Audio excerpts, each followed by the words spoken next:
Ashama akkam jirtu fayyaa keessanii nagaa keessanii har'a yaada addaa keessatti dhufe yaada addaa jechuun manni kun eenyudha mana kiraa nama ta'e kun gaafate mana kiraa ta'e bittaa ta'e beeku bittaa ta'e manni akkasii miiliyoona 4 jedhu naannoo keenyatti jechuudha miiliyoona 4 jedhu kan kutusaa akkuma bakka abbaa ciisicha keessa jirra jechuudha mana kutaa ciisicha keessa jirra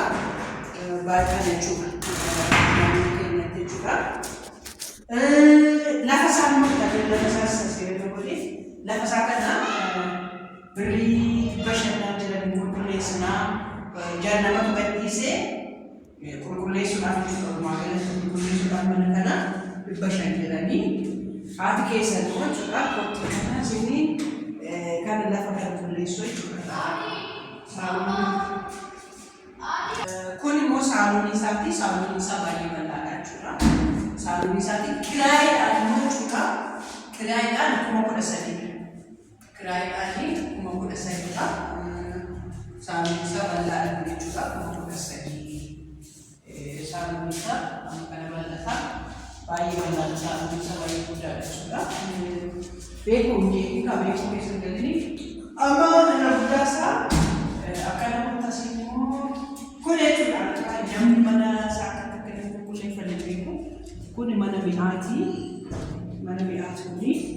mana mi'aa kana magaalatti qabamee qulqulleessaa jira lafa isaa baay'ee xuraa'ee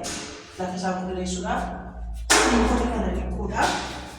kana qopheessuudha jechuudha irra caalaa kan isaan jibbanii kana mana kanadha jechuudha mana kana jiraata bashan eega ta'ee haati eebbaa keessanii eebbuudhaaf daayipparii ji'a tokkoon bitaa fi maaliif qulqulleessitu jettee kunuutti galuuf jechuudha haati eebbaa keessan isinii qulqulleessuuf dhugaa maaloo qulqulleessa mana kana qulqulleessuu fi biimii nama barbaachisa kun maalaalaa kun keessa beekoo kun jeeqiin qabu kottu keessa galitti laasitti jechuudha baay'ee lafa isaa kana laaladha girgiddi xuraa'ee jiru kan akka sukkumuudha girgiddaan isaas baay'ee xuraa'ee girgiddaan isaa kunis baay'ee xuraa'ee shaagoone walumaa galatti jechuudha kuliisaa laala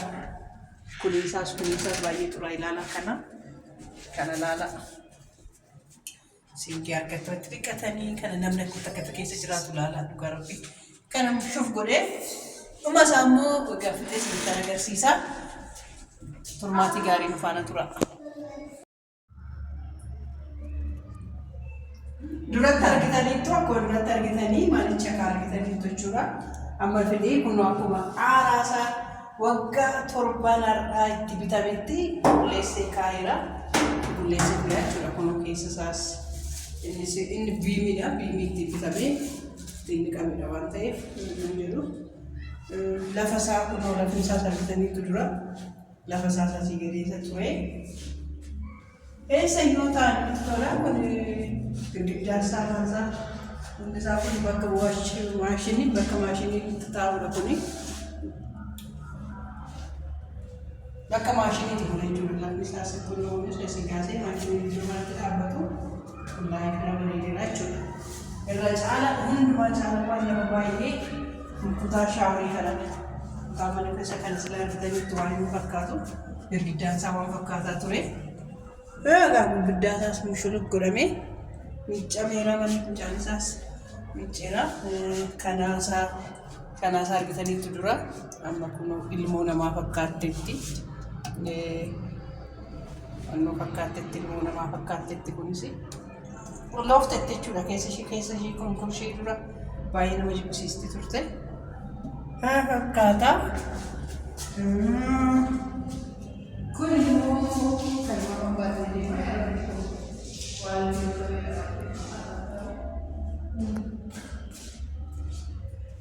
mana ciisichaa sana lafni isaa kootee lafa isaa kun shaanilii kunuun keessa yoo ciise maal jechuudha salattaan qulleesse waan ta'eef latti shatti godhee qulleesse firaashii fi sireetti deemee wali keessa lakkee ciisa jechuudha bareedeetti jechuudha akkas godhee nan dadhabee dhufa as immoo dhufee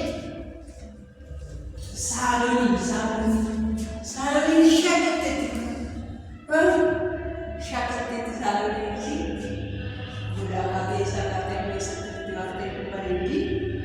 kalau kata ya ada betul ya kasih betul, jadi sekarang itu kata, jadi sama itu kata mana mana itu fair di Nugrara, Muyani, Jimata, Lidetara, Mulu Afena Tajuku, Sangga Tajuku, Kenapa kata Wat Ninja, Seninjana, bye bye.